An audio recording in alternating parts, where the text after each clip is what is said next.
वे उन दुष्टों पर विश्वास करके उनके साथ चल दिए और वो लोग और घने जंगल में ले गए और वहाँ पहुँचकर उन्होंने नारायण दास जी को इतना पीटा कि मूर्छित हो गए। इनके हाथ पैर बांधकर खाई में फेंक दिया, ऊपर से पत्थर पटक दिए और उनको मरा समझकर उनकी पत्नी के पास आए। पत्नी मालती जो देख रही थी वो तो देख के डर गई और अपनी पति की दुर्दशा देखकर पहले ही मूर्छित हो चुकी थी। वो पृथ्वी पर गिर पड़ी थी। वे नटराजा उसे घसीटने लगे। थोड़ी देर में मालती को होश आया कि इन दुष्टों की नीयत तो बहुत बुरी है। भय और क्रोध से वह कांपने लगी। कोई उपाय न देखकर उस पतिव्रता ने नेत्र बंद करके भगवान को पुकारना शुरू किया। प्रभु, क्या आप शरणागत नहीं हैं? आप शरणागतों के रक्षक नहीं हैं? आपने क्यों धनुष बाण धारण कर रखा है अपने भक्तों की रक्षा के लिए? और हम तो अयोध्या जा रहे थे, आ रहे थे, फिर ये सब क्या हो गया? प्रभु, हमारे ऊपर दया किया। अब जो मालती वो प्रार्थना जो उस समय की थी वो बहुत ही हृदय से निकली प्रार्थना थी कि वो प्रार्थना प्रभु के कर्णों तक पहुंच गई। उन्होंने देखा कि एक नौजवान कहीं से आ रहा है, घोड़े के टाप कोई आवाज़ आ रही है और भीड़ कुछ सोचे समझे कि वो हाथ में धनुष बाण, सोने का मुकुट, कानों में रत्न कुंडल, सर्वांग आभूषण से विभूषित श्याम वर्ण कमल लोचन युवक को देखकर डाकू डर गए। उन्हें यमराज से भी भयंकर दीन पड़ा, क्योंकि भगवान का स्वरूप है। जो जैसी चीज झांकी रही भावना, जैसी प्रभु मूर्त देखी तीन तैसी।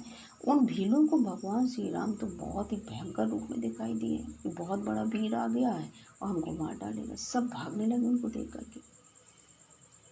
उस युवक ने पास आकर घोड़े से उतर कर कहा, माता तुम कौन हो? तुम्हारे साथ कोई नहीं क्या? तुम्हारे पास साथ में कोई पुरुष नहीं है? और ये कौन लोग हैं जो तुम्हें घेरे हुए हैं? प्राणों में अमृत घोलते हुए शब्द कान में पड़े मालती के। उन्होंने देखा एकटक खोलकर, आँख खोल करके, तो उनकी दृष्टि नहीं उठी।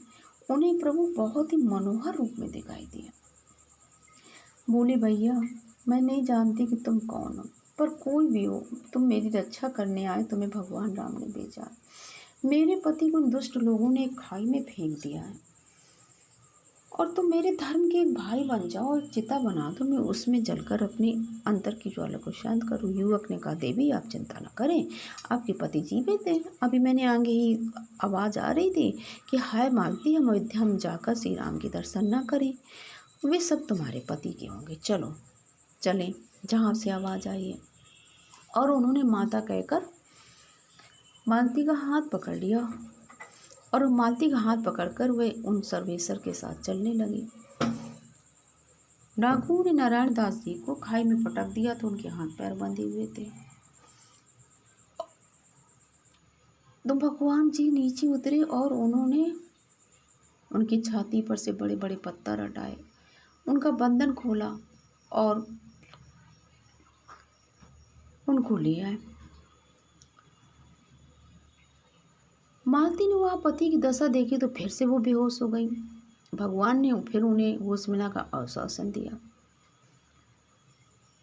और भगवान ने श्री नारायण दास जी से कहा, उठो भाई उठो। और जैसे ही उनको छुआ था तो उनके शरीर की सारी व्याधि, रोग, कष्ट, दर्द सब दूर हो गया था।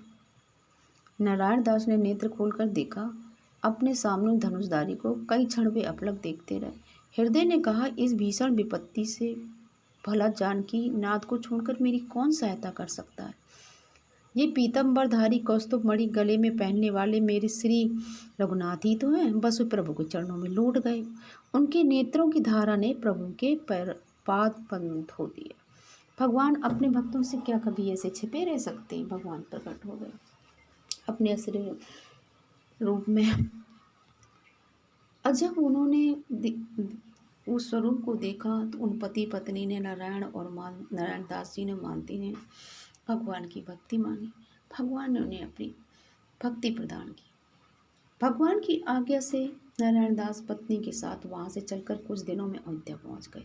श्री सरयू जी के तट पर उन्होंने अपनी पत्नी के साथ पर्णकुटी बनाई और वहीं साधु सेवा करते, भगवान का भजन करते उन्होंने शेष जीवन व्यतीत किया।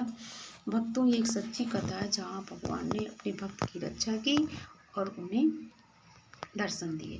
बोलिए जय श्री राम।